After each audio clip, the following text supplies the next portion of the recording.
Welcome into Candid Conversations, Retirement Talk with Ryan Cravitz. You know, retirement is a unique journey for each of us. The thought that there's this one-size-fits-all solution is a myth, but what if we told you there are some certain universal truths that can guide every retiree? So today we're going to dive deep into that in this episode, and we're going to talk about how you can kind of juxtapose the individuality of retirement plans with the foundational principles that remain consistent across the board. When it comes to financial planning, you need to cut through the jargon so that you can understand how to achieve your own retirement success. This is Candid Conversations, Retirement Talk with Ryan Cravitz of Cravitz Financial and Insurance Solutions. Welcome in. Glad to have you on the show today. Ryan, how are you today? I'm doing pretty good. How about you, Ben? Doing well. I'm looking forward to our conversation on these retirement truths because, you know, we do talk all the time about how you need to customize things. And, you know, often the answer for many questions is it depends, truly, because it depends on your situation. But there are some things out there that every retiree has to kind of follow, right? Absolutely. There's no doubt about it. Well, it's going to be a good show today. Again, if you haven't joined us before, we're glad you're here on the podcast. You can find everything online at kravitzfinancial.com. If you want to call Ryan, you can do so at 714-462-9155. So we're going to break this up into a two-part conversation because we have 10 total retirement truths that we want to talk about. We'll spend time on the first 5 today, plus ask Ryan a few getting-to-know-you questions a little bit later on the show, so stay tuned for that. So our first one here, Ryan, is income planning. You can't go into retirement without an income plan, right? So that truth is that everyone needs one. Absolutely 100%. And here's the thing.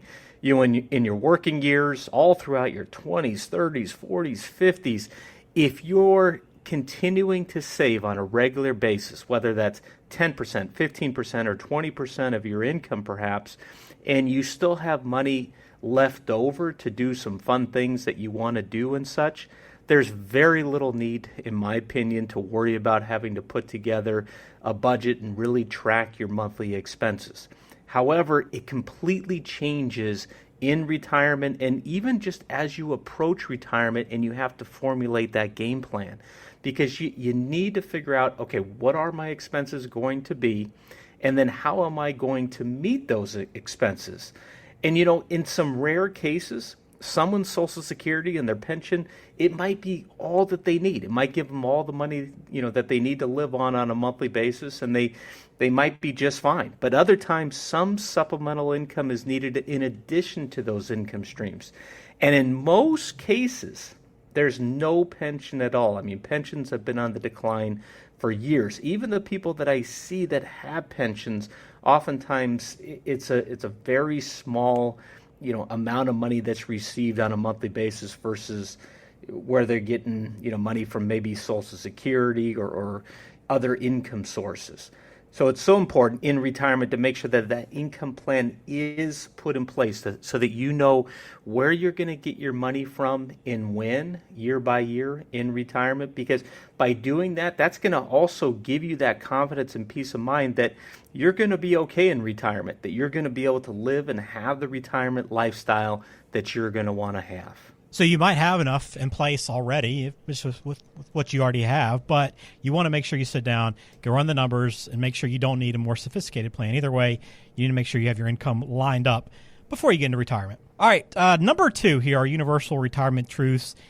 Healthcare. We talk about healthcare a lot, the expenses there, but everyone needs to address these healthcare issues, right? Absolutely. You know, it's so true. I mean, everything from Medicare to possible long-term care expenses, there's a lot of decisions that need to be made, and healthcare expenses can be very expensive in retirement. And so it's important, you know, starting with Medicare, you know, when you go on that you understand, you know, how it works, what it covers, and what your options are.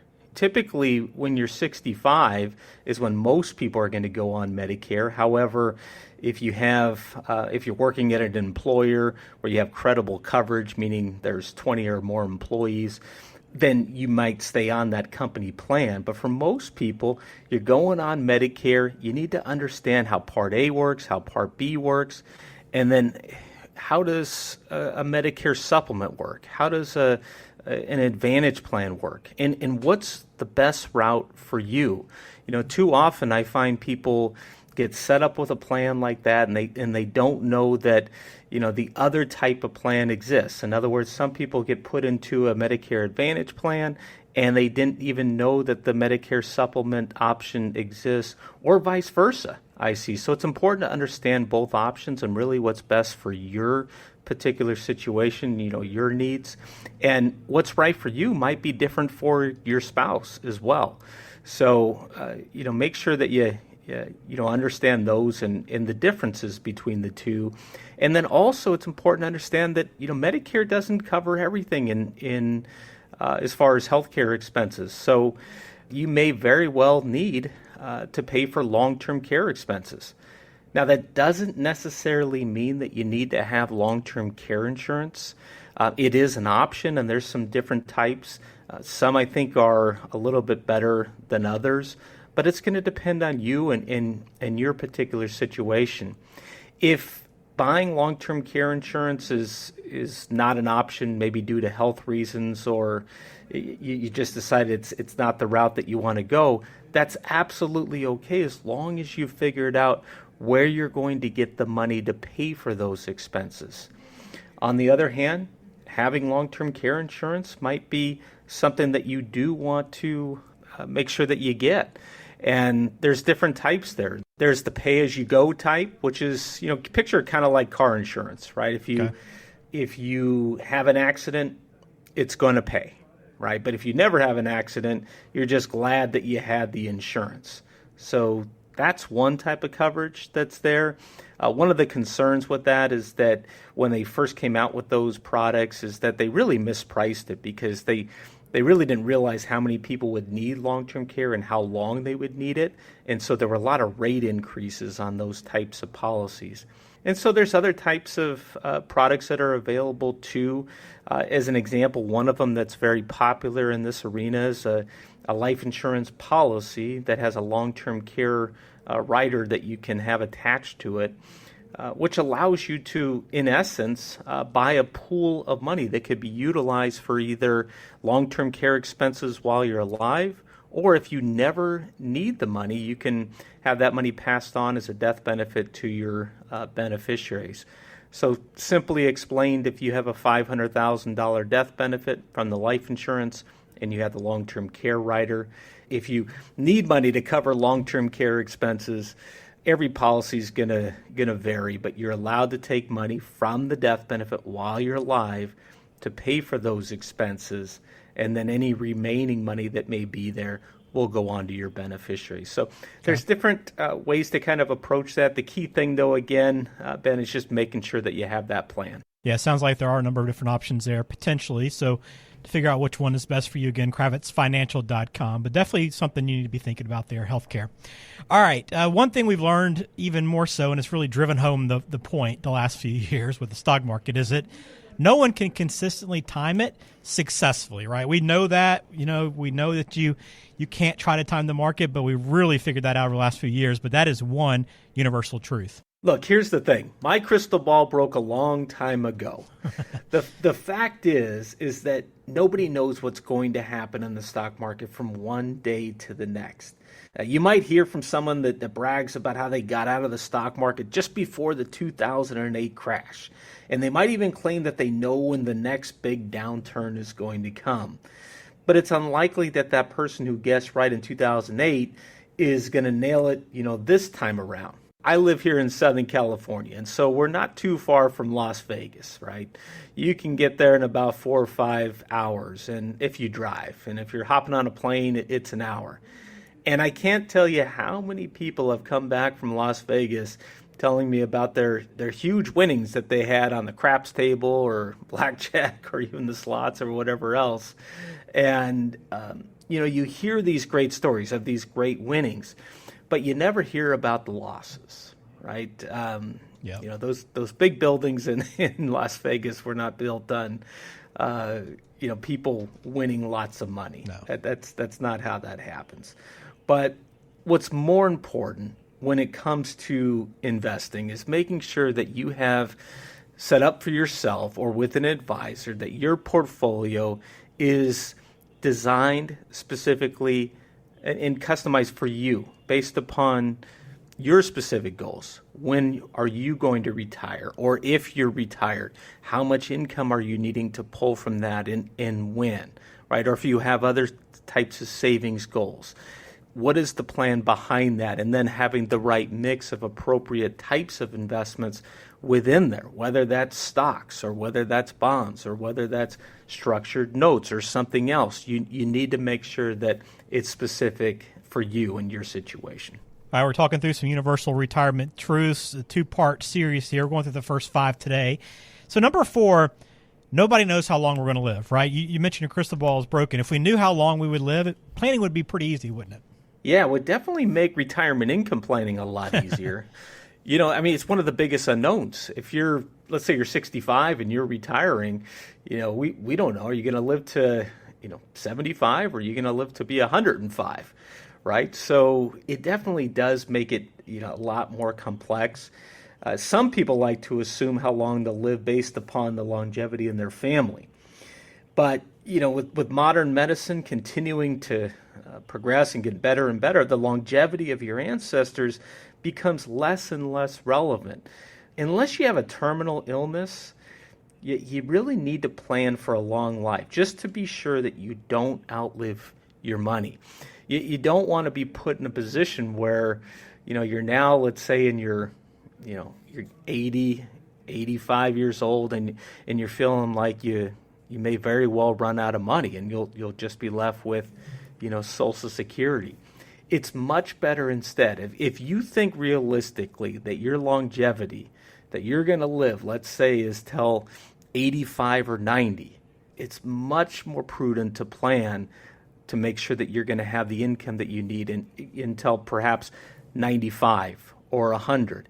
And then if you're wrong, at least you know that you had the income that you needed, that you were okay financially. And of course, along the road, if you continue to do better and better and your plan is really working out well, perhaps your investments are doing well, and you want to take money and spend additional money along the way, that's all part of reviewing and updating your plan and giving you that option to do that.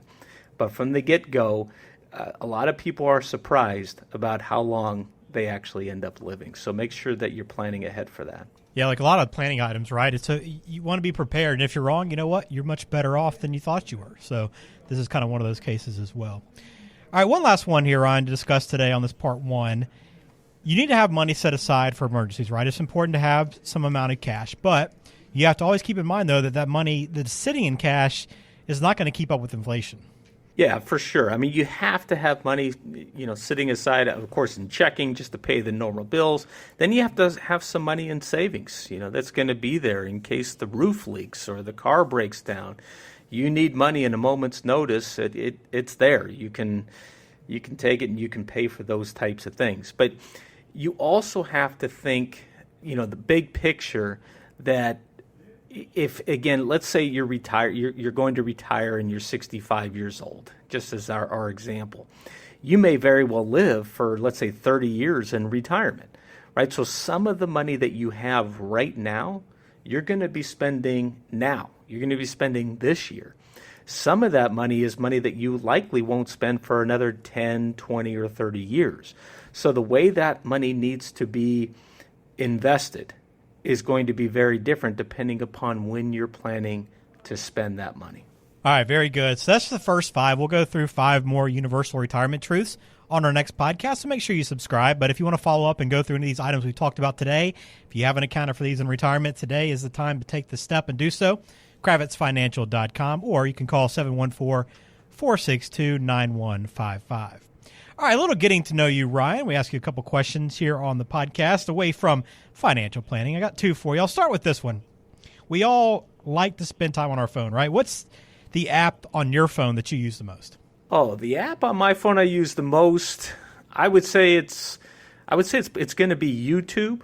Okay. Would be the one. I like, just hopping on there, whether it's because I want to learn something or because I just want to laugh and I want to watch some funny videos.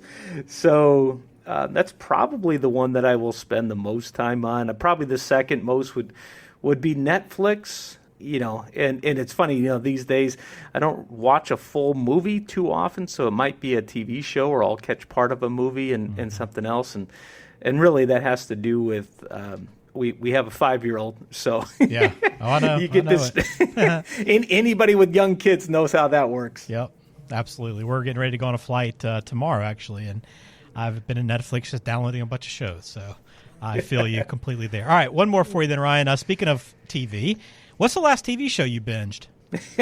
Well, also, again, I've got a 5-year-old, so it's been over 5 years since I've done that. But I would say that the last one, my wife and I used to binge watch a lot of shows. I would say the last one was probably Breaking Bad. That was a good one, yeah. Yeah, and that was a great show. I did watch Better Call Saul, since then when that came out, also on Netflix. But I definitely did not binge watch that the same way. Yeah. Well, at least you didn't answer a show like Coco Melon or something. So with the young kids, I've been to watch I've watched a lot. My fair share of that one too, Ben. Come on. I've watched Gabby's Dollhouse is what I'm binge watching with my daughter right now quite a bit. So not the answer I wanted to give you, but the truth. I'll only get worried about you if you're watching it when your daughter's out there. That's when exactly. it's, are you getting into these shows now, Ben? What's going on? I haven't gotten into that quite that deep yet, but who knows? Who knows? All right. We'll wrap it up on that note. Ryan, thanks again for sharing as always. And thanks for taking through these retirement truths. I know these are so important and we emphasize the importance of retirement planning, but these are just some individual things you need to be thinking about. And again, the answer to these things and your solution, your strategies might be different than somebody else's, but you have to address for these truths. We'll do part 2 on our next episode. So hit subscribe and stay tuned. Ryan, thanks for your time today. Have a good week. You too.